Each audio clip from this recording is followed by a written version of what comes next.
আমরা একটু থেমে যাব, ওরা আবার মাথা চাড়া দেওয়ার চেষ্টা করবে।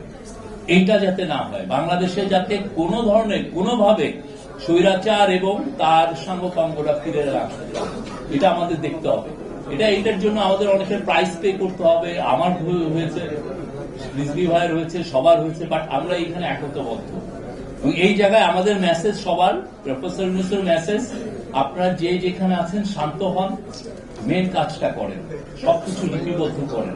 প্রত্যেকটা দিনে এই পুরো 15.5 বছর যতদিন ছিলেন, সেই 9ই জানুয়ারি 2009 থেকে আপনার 5ই অগাস্ট পর্যন্ত প্রত্যেকটা দিনে কি আকাম কুকাম করেছে এগুলো লিপিবদ্ধ করতে হবে।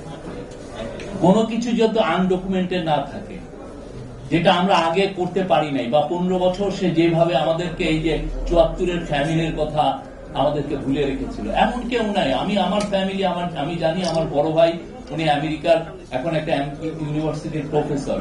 উনি দিনের পর দিন রাতে 2টা 2:30টায় যায় রেশন শপের সামনে দাঁড়ায় থাকতে হতো। আমাদের বাসায় ঠক ঠক করছে ভাতের ফ্যানের জন্য। আমি নিজে ভাতের ফ্যান খাইছি। অথচ আপনি দেখেন 15.5 বছর মানুষকে বুঝিয়ে রেখেছে যে না, শেখ মুজিবের আমলটা ছিল কি একটা মহৎ একটা আমল। এবং কেউ ইকোনমিক্স মুজিবোনমিক্স